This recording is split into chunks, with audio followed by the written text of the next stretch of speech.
to the late shift. Live from the beer garden. We're switching it up this year, and it's a little somber today. The Blues lose at home. But Dylan Holloway, kind enough to join us, Dylan. Thanks for doing this, man. How are you? Yeah, I'm doing good. You like that blues music? Yeah, it's nice. Is it setting the tone for you? Yeah, it's kind of soothing, to be honest. Listen, man, you lose a game like that. I know it's tough, right? Then you got to come have a conversation and do all that. How long does a loss stay with you? Do you let it go pretty quickly or no? I mean, no. I should probably get better at that, but probably just doing on and all night. But I think tomorrow I'll try and get more positive thoughts, I guess, and just try and focus on practice. Yeah.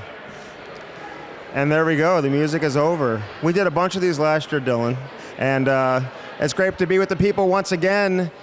We're live on YouTube, and we're at the beer garden here at the Enterprise Center, and Blues season is in full effect. And listen, Dylan Holloway, it's good timing to have you on. I know you've been through an awful lot the last couple of days, so thanks for being a good sport. Thanks for doing this. Yeah, no worries. Thanks for having me. What have you been up to, by the way, the last couple of days? What have you been doing? Well, yesterday I was laying low, doctor's orders, but other than that, just kind of resting up. I got my family in town, so I'm hanging out with them, and just trying to get ready for these games, I guess, in the homestand. Was it ever a consideration to not play tonight, or is that not in your DNA? Yeah, no, I felt pretty good, honestly, right after it. So I figured I'd get cleared to play today, and I was ready to go. Yeah, and you knew you'd get cleared, right? They told you 24 hours. Were you surprised when the doctor said that?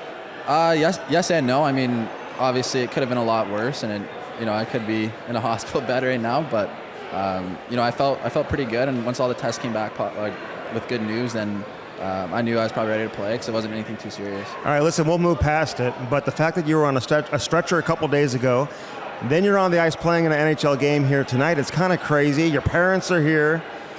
I mean, you look back on it, and I know you watched the video. I mean, it's kind of crazy what you just went through. Yeah, yeah, for sure. Definitely wasn't fun. It was definitely a little traumatic, but I was thankful to have a lot of highly qualified people around me help me through the whole situation. So, shout out to Ray, our head athletic trainer. He was great, and all the people at the hospital are great too. Yeah, the medical people, man. Mm-hmm. I mean, it's important to have those people around. Now you know why you have so many medical people here. Yeah, 100%. Yeah, and they're so dialed too. They're super professional. But look, your fans are saying hello. How's it going here in St. Louis? You like it? Yeah, it's been great actually. I've been loving it. I'm living out in Clayton, and a lot of good dinner spots. People have been super nice. The commute's not bad either. It's less than 20 minutes here, and then less than 20 minutes to the practice rink. So it's been great. All right, you've been through an awful lot. I mean, I feel like yesterday you were in the Stanley Cup final, and then you go through everything this summer. Be honest with me, at what point during the summer were you like, okay, this offer sheet might happen? Did you know your agent was out there floating it around, and you were hoping to land one? Yeah, I mean, it was a weird situation. I mean, obviously at the start of summer, we're trying to get a deal done, but, it just didn't end up working out, and then we got this offer sheet, and I feel like I talked to Doug before it was sent, and it kind of gave me the vision of the team and where he wants his team to go and just what kind of organization it is. And, I figured if I was going to go anywhere, I was pretty comfortable going to St. Louis. And it was kind of a crazy week there. I didn't know what to expect. I kind of thought I was going to fly under the radar too, but I guess that was just a little naive. It kind of, the whole hockey world knew about it. But, once the decision was to go to St. Louis, I was pretty pumped, really excited. And it's been nothing but a warm welcome here, so I'm thankful for that. Yeah, for sure. Were you and Broberg talking over the course of the 7 days, being like, what are you hearing? Is this going to happen? Is it not going to happen? And the fact that you guys are coming together, that's got to be kind of cool. Yeah, we were talking quite a bit. We talked before it. The deal was only going to go through it as a tandem, so we were definitely talking through it. And then, throughout that whole week, it was just dead silence from both sides. We didn't hear anything, so it was a little bit of anxiety, but ultimately I was happy that we were able to stick together, and he's been one of my close buddies now for last couple of years, so it was cool to go on this new adventure with him. And he's good, man. Oh yeah. Did you know you knew he was good, but did you think he'd adjust as quickly as he has? I mean, I thought so. I've always been a big Broby fan. He skates so well. His hands are good, shots good. Like, he's got all the raw tools, and I thought it was only a matter of time before he, kind of pops off and shows how good he is. I think he just needed a little more opportunity, and that's what he's got here in St. Louis, and he's kind of been running with it. How many of your teammates in Edmonton were like, listen, this is like ridiculous what's going down? Like, how is this happening? We're losing both of you at once? Like, were they calling you and be like, whoa, what is going on here? Yeah, I mean, a couple guys reached out. I think I think guys know the situation. At the end of the day, it is a business, and it sucks to go, especially when you go that deep in the playoffs. But we obviously develop some good relationships with the guys. But at the end of the day, it is a business, and everybody's got to look out for their own well-being, because you never know when I guess like your last shift could be. So yeah, watching all these Philip Broberg highlights. Yeah, he's good, man. He's really just kind of caught on right away. You didn't know, like, both you guys, there was so much hype when they made when they signed the deals, right? Mm-hmm. And you didn't know if the bar was going to be set too high, because both of you guys are kind of young, hadn't had a lot of playing experience. But then, getting to the Stanley Cup final in the playoffs last year, I mean, you guys obviously showed that you're ready to kind of take on a bigger role. So you're getting a bigger role here, which I imagine that's what you wanted, right? Yeah, 100%. Yeah, definitely. I think that's what any player wants, to play a bunch. And sorry. And did you just do that? I don't know. I think it might have been a little Don't touch that. Yeah. No, but yeah, it's been great having more opportunity, more ice time, kind of playing in all different kind of situations, and yeah, it's been great. All right, so playing with Connor McDavid, I got to ask you about that. At what point do you get over it when you're playing with a guy like that and just go to work and be like, this is a regular guy and he's just my teammate?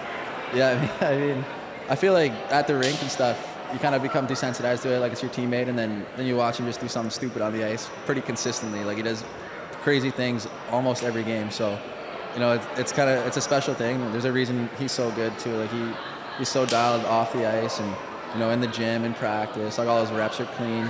And yeah, he's just a hell of a player, and it was really cool watching him. Are guys nervous around him? Like, when he walks into the room, like, do you feel like, okay, here comes Connor, we got to be focused, or can he have fun? Like, is he one of the boys at the same time? Yeah, I mean, well, he definitely has a presence. I think he'll go down as the most skilled player of all time, maybe the best player of all time. Like, he's so good, but at the same time too, he likes when the boys kind of give it to him. He likes being one of the boys, and he definitely doesn't really portray his personality in the media as he does in the dressing room. And I think that's kind of special about him. Like, he's a completely different person with the boys, and he's a great guy. Likes to joke around, and he's fun to be around. You think that's by design?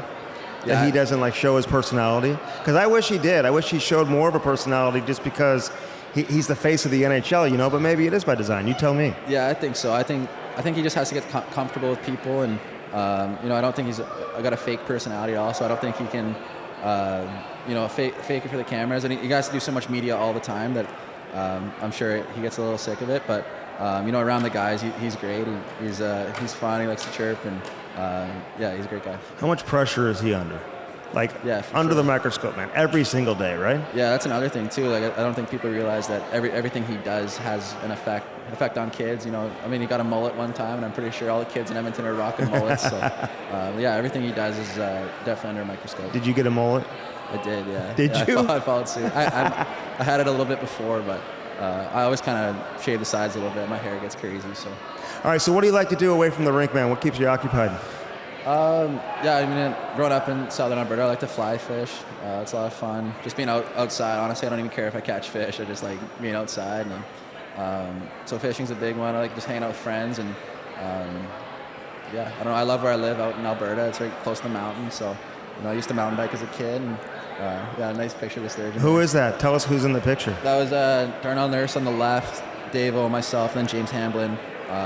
Yeah, we did a team building event one year and went sturgeon fishing. I didn't catch a sturgeon, but I think that was hammer sturgeon. But yeah. Hey, so how does a kid from Alberta end up at the University of Wisconsin and play college hockey? Like, how does that happen? Yeah, that's a good question. Growing up, I always wanted to play in the dub, actually. And my dad played in the dub, but he told me to make sure I go see a school or two, kind of weigh my options. And that's what I did. I only ended up visiting one school. I visited Wisconsin, and my visit was great. I had such a good time. And the campus is awesome. It's right on the lake.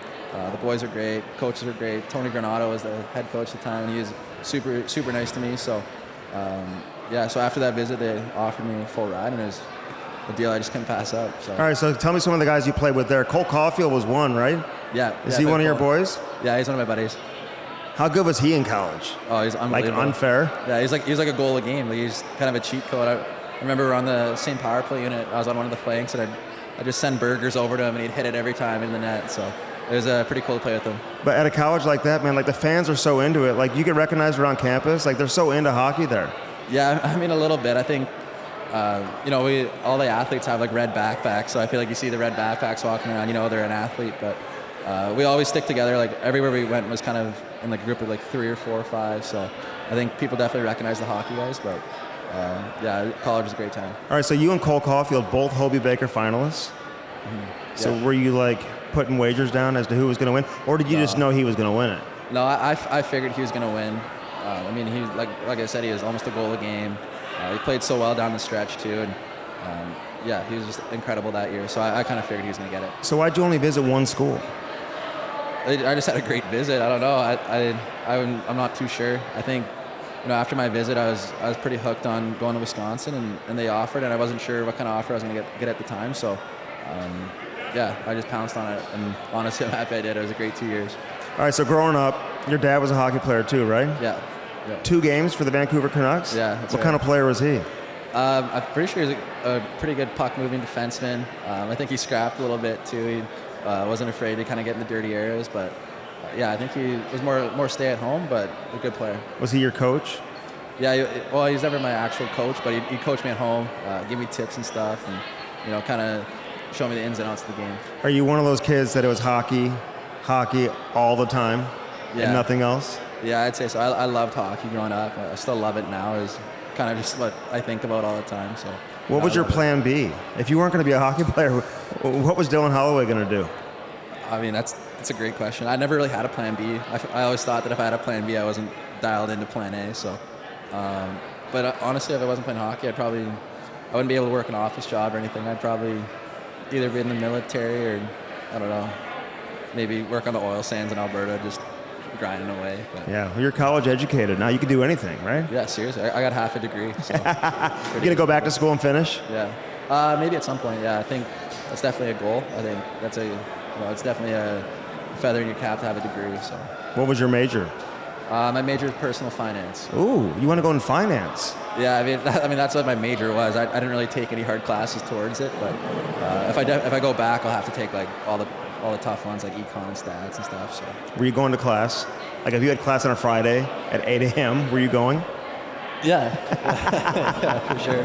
Well, my second year was COVID too, so it was all online. Oh, and God. A lot of the classes were just pass-fail, so I was able to, kind of put the minimum in and focus on hockey and, have a good time. Yeah. So growing up in Calgary, how cool was that? Did you enjoy being an Alberta boy? Like what goes on there for a young kid? Yeah, I loved it. I don't know, growing up, it was pretty much hockey all the time. Wintertime, there's so many outdoor rinks everywhere, so I just live at the outdoor rink. And then summertime, I'm from outside of Calgary. It's called Bragg Creek, and it's right in the foothills. So there's a lot to do out there, whether it's fishing, hiking, mountain biking, golf, everything. So I love where I grew up, and I love going back there every summer. Are you a big wakeboarder? My sources say you are. Oh, really? Yeah. I wakeboarded a little bit as a kid. I snowboarded a little bit as a kid too. Look at the pictures. You can't deny it. Yeah, dig deep for that one.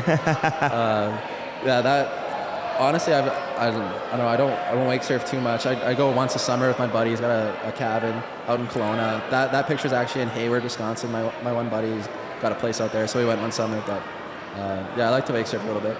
Yeah, the fans get after it at the Kohl Center. The first time I ever took my son to a college hockey game was at the Kohl Center, and I couldn't believe on the lake out there, it's frozen out there at the lake, and all the kids are out there just hanging out on the lake all day long. Not necessarily skating or playing hockey, but they're just hanging out there. Yeah, I know. It's a cool place. I mean, summertime's great, just being by the lake. Everybody's at the student union there next to the lake, and then wintertime too. You're right, people just hang out on the lake. It's a great spot to be. All right, did you know Jake Neighbors growing up? Yeah, I knew him a little bit, yeah. What was he like? Like, was he a dominating player as a young kid? Yeah, I mean, I thought so. I always thought he was a great player. He was an age group younger than me, so I only played with him played against him every other year. But I always thought he was a great player. I first met him, actually, it was my second year man in his first year. It was an all-star game. Made the all-stars the first year, which is pretty good. And, he was great that year. And he was pretty outgoing personality right away, so I liked him a lot. And then, every summer I kind of run into him. I've seen him at Stampede a couple times, and he's a great guy. All right, what goes on at the Stampede? I always hear about the Stampede. Lay it out for us. What happens at the Stampede? Yeah, I mean, it's a lot. It's there's a big fair, a lot of rides, like fair food, that kind of stuff. And there's a rodeo that goes on during the day, and it's one of the best rodeos actually in the world. Bull riding, bareback riding, calf roping, chuck wagon races, everything, you name it. So I think if you're first time goer, the best thing to do is probably go to the rodeo during the day, and then obviously at night there's the beer tents, and they have pretty good acts coming in, big country singers, big rappers, EDM, you name it. So are you familiar with rodeos? Like, do you see those a lot when you're a young kid growing up? Like, do you go to the rodeo? Is that what you do in Calgary or no? Well, at Stampede, yeah. I mean, it happens every year, and it's such a good rodeo. Like, it's I think they name it the greatest outdoor show on earth, and it honestly might be, but it's pretty entertaining, and I definitely recommend going to the rodeo if you ever go. All right, give me some other guys who you grew up with. Who else did you grow up playing with or around you that has made it to the NHL? Yeah, I mean, there's a few guys. I'm just trying to think. Well, Peyton Krebs is a guy that I played with. This mic. I played with and against growing up, and he was such a great player growing up. I actually lived with his family in Okotoks. I played junior A in Okotoks, which is a smallish town, city south of Calgary. And I lived with his family. They're my billet family, so I got pretty tight with him. I played with Bowen Byram growing up with Hockey Canada events, played against him. I played with Jacob Bernard Docker. He's a defenseman in Ottawa. I played with him in Okotoks. Just trying to think of names. Bunch of guys. Yeah, a lot of names. A lot of good guys coming to Calgary. So you lived with Peyton Krebs. So is he is he younger than you or older than you? No, we're the same age. I actually didn't live with him. Like, I lived with his family. He was off playing junior in Kootenay and in Winnipeg. So I never actually lived with him, but lived with his brothers, and they're a great time. I had a good time living there. You like having a billet family? It was great. Yeah, I had a great time. It was only 45 minutes from my actual house too. So every Sunday I'd go home and hang out. But yeah, as far as billet family goes, they were awesome. Meals were great. They're just a big hockey family, so they knew what was going down, and they come to all the game support. It was awesome. What'd you know about St. Louis before you got here? Honestly, I've heard around the league everybody loves living in St. Louis. So, and then I talked to Schenner right away when I signed, obviously, and he said that guys seem to love it here, and people are so friendly, and it's been great. So, but honestly, before I didn't know too much about St. Louis. It's being from Canada, you don't learn much about where the states are and what goes down in each state. But I like how Missouri and each state kind of has its own culture, and it's cool to be here. Did you play here? Yeah, I played here twice before. You did? Yeah, before coming. Why number 55 and then 81? How'd you choose 81? Yeah, I mean, that's a good question. I don't have any crazy stories about my number pickings, but 55, I like repeating numbers. Then I kind of worked it down. 99, obviously not going to take. 88's Patrick Kane. 99 wasn't available? Yeah, not available, and obviously not going to take that. 88 was Patrick Kane. I didn't want that one. 77 I was thinking about. 66 Mario Lemieux, can't take that. 55 I was like, I don't mind that. And then 44 was nice. I like 4, but that was Zach Cassian's number, and I got pretty tight with him, so I didn't want to take his number. And then I didn't love 33 or 22, so I just landed on 55. And then 81, obviously I couldn't take 55 here. That's Colton's number. And 81, I liked Marian Hossa growing up. I used to watch those playoff runs when he was in Chicago, and I thought he was an elite player, and I thought that number is pretty good. So.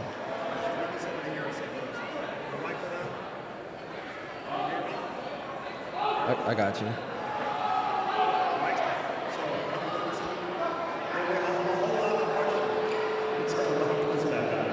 There we go. Now I can hear myself. Who has really caught your eye, right off the bat, that you didn't know was as good as they are here on the Blues? Yeah, I think a couple guys. I think first one that stands out is Binnington, goalie. He's definitely a guy I was excited to meet. You see, kind of videos around the league, but you meet him, he's so calm, cool, collected, great guy, just super genuine, and just all around great guy. And he's such a good goalie too. I mean, he stands on his head most nights for us, and in practice he's so hard to score on. So he definitely stood out for me. I think just how skilled Kyrou is definitely. I think he stand out for me, and I like Schenner's game a lot too. He's just composed. He's a veteran of the game, and he protects pucks well. All right, so, and you can play center or wing, by the way, so you bring that versatility to the table. Yeah, I may try to. I just go wherever the coach tells me. What do you like more? At this point, I like both of them the same. Growing up, I played center mostly, and I used to like center a lot because growing up you can just swing and get pucks with speed, and obviously, but guys are a little faster in this league. So as a centerman, you got to be more responsible in the D zone, and sometimes you get pucks and sorry, can't even hear myself. Sometimes you get pucks and you're kind of gassed with the puck, but wing obviously is a little bit less of a defensive responsibility, and sometimes you get better chances on wing. Yeah, you've had some good moments here, man, in the early going. scoring some goals. You like watching highlights of yourself, or is that weird? I mean, I don't think it's weird. I watch all my games. Like I rewatch my shifts and everything. And I'm not really like watching it to like be a fan. I'm just watching it, try and learn and see what I can be doing better. So, I mean, I don't necessarily watch my highlights, but I watch my shifts. You don't go home and like search yourself and like. No. Hey, listen. Tell people about the wrist injury you had, because there was a lot of talk about that, right? You had 2 wrist surgeries. Yeah. And it's really not even 100%. It's like you can't do a lot of things, but you can play hockey. It's kind of crazy, right? Yeah, I mean, this wrist injury I had, it was like second last game in college, and it wasn't supposed to be anything big. Like it's called the scaphoid bone in your wrist, so it's like one of those small bones. And the only bad part about it is the blood flow only goes through it one way, so it goes through it, but it doesn't come back out. So it's a hard bone to heal. So I ended up needing surgery for it, and then the first surgery didn't work. I hate to throw the surgeon under the bus, but he didn't do a great job. And then his advice to me after wasn't great, so I just never ended up healing over the summer. And then I had to get another wrist surgery. They had to take a bone graft out of my wrist, like put it in and heal. And it healed, but now I have limited movement in my wrist. Like can't go into a push-up position or anything. But I'm just thankful it's my bottom hand, not my top hand. So I just gotta squeeze my bottom hand. And there's definitely some stuff that I'm limited doing, but it's been getting better. And it was definitely tough for a bit. I was out about 9 months in total. So really, yeah, it's 9 months of development as a younger player trying to make it pro. So how old were you? I was 20 at the time. So I just signed my entry level contract, and then I was out for like 9 months. So what's it like having surgery only to be told you needed another surgery, the same surgery? Yeah, I mean it wasn't fun at all. It was, I don't know, that whole summer was pretty tough. I couldn't really hold a hockey stick, couldn't shoot. Skated a little bit, but it's hard to skate without pucks all summer. And I honestly wanted that second surgery. I just wanted to get better, and it was quite the process trying to rehab it, get my strength back, and get my hands back and everything. But I'm happy where I am today. Yeah, you got all the strength back now. Right? Yeah. Can you grab guys like after the whistle, no issues, stuff like that? Yeah, pretty much. Yeah. Do you have a lot of fights? No, I don't. I got 2. But you're not afraid to fight if you have to get into it. Yeah, I will go. Yeah, I like. I'm a big fan of UFC and MMA. So I've trained a little bit of MMA. I don't know if it translates well on the ice, but I guess we'll see. Yeah. So who's your favorite UFC guy? I got a lot. I like Justin Gaethje. He's definitely a fan favorite. Alex Pereira has been on a tear, so I like watching him too. Ilya Topuria, I started following him before he was the champ, and he's been on a tear as well. A big Sugar Sean O'Malley fan too. I think he's great. I like all of them. Well, it's interesting because when you got hurt the other day, you like made the UFC reference. Yeah. I think for a lot of people that was like, okay, that kind of makes sense, Yeah. I mean, I think it happens a decent amount actually in MMA. Just like obviously they're trying to punch each other in the face, and they might miss sometimes, get them in the neck. So. And then they're out. Yeah, they're just out cold. Just like that. Well, listen, man, it'd be better to do these like after a win, right? It's always difficult after a loss, but you've been a good sport. We appreciate it. The fans obviously have gravitated to you. They love the fact that you're here in St. Louis. You and Broberg have brought that, different energy and some excitement and added something to the team. So I know they love having you here, man. So I hope you're here for a long time. Yeah, thanks. Thanks, Rick. Me too. So this has been The Late Shift. Hope everyone enjoyed it, man. We'll do these throughout the year, obviously on the Blues YouTube channel, so be sure to check that out. Dylan Holloway, number 81. Thanks a lot, man. Enjoy St. Louis. Yeah, thank you.